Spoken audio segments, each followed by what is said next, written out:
So now we're ready to roll. Making vegetarian sushi starts off with a bamboo sushi mat. You can get these at most Asian markets and even at a lot of health food stores, and this is going to help us make a tight roll. So I'll put down the mat, then I'm going to put a sheet of nori seaweed on top. This is nori seaweed. It's a kind of sea vegetable very rich in minerals, and this is raw nori. You can purchase it either raw or toasted, and you can tell the difference by the color. Raw nori is black, whereas toasted nori is bright green.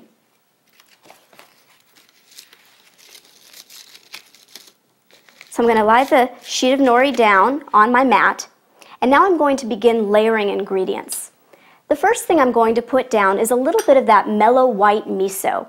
It's a salty seasoning, it's made from fermented soybeans, and it's going to help my other ingredients stick to the roll, and it's also going to add a nice salty flavor. So I'll go ahead and spread some of the miso. You don't need a lot because it is quite salty. So I'm just using the back of a teaspoon. And don't drive yourself crazy trying to get it all exact and everything, because you don't want to push so hard as to tear the nori. You just want to spread a little bit on there. And now I can start layering my other ingredients. The order doesn't really matter. You can just do what you like. I think I'll begin with some carrot ribbons. And it's important to layer everything into a nice, neat rectangle so that you have a neat, tight roll.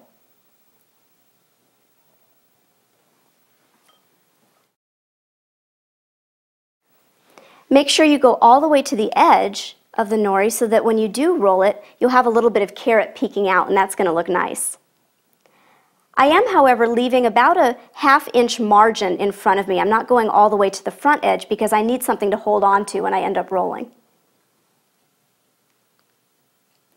If you're new to this, I recommend starting out with a little bit of a smaller roll. Don't layer on too many ingredients, and that's going to make it easier.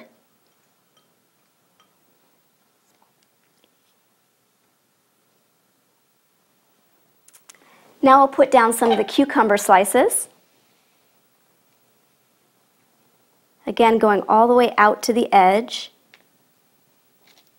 And I'll put down some of my avocado now. Avocado is stickier, so I'd like to have it in the middle of my other vegetables. It's going to kind of help stick things together, hold it all together. 3 slices is enough for 1 roll. And now some red bell pepper.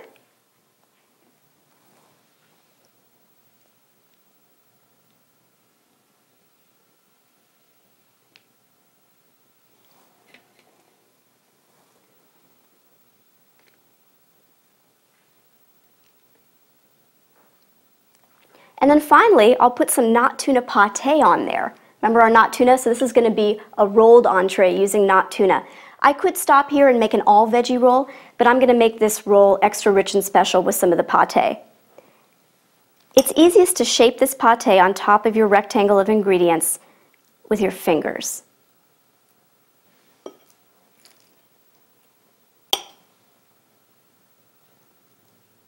I was so happy to discover that I could make vegetarian sushi without the rice, because I try to cut down on the amount of refined carbohydrates I eat.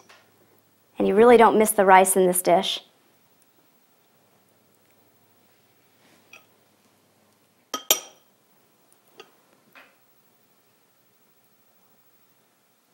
Okay, so everything is nice and neat and stacked, and we are ready to roll. I'm going to wash my hands. You want to start the rolling process with clean hands. To roll the sushi, grip the nori and the mat with your thumb and forefinger. That's where having that margin comes in. Now the idea is I want to get this piece of the nori over to the other side as quickly and tightly as possible. So I'm going to hold the other ingredients back with my other fingers while I do that. So here we go. Rolling forward, forward, forward, and then I pull back. This is the key step. As soon as I get that tip of the nori on the other side, pull back firmly. Now I can lift up the bamboo sushi mat because I don't want to roll that into the roll.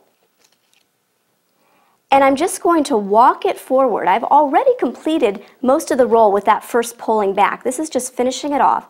So I'm gently walking it forward, and then when I get to the end, I'm going to dip my finger in just a little bit of water and run it along the edge of the nori to seal that roll.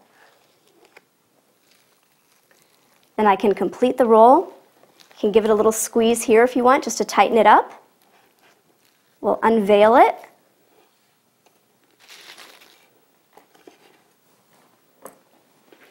Now I can cut it.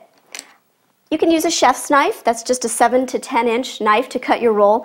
But I like to use a serrated knife because nori is a little bit tough and the sawing motion really helps go through it. So I'll cut this roll in half. And then I'm going to cut each of these pieces into thirds. That's a nice bite size.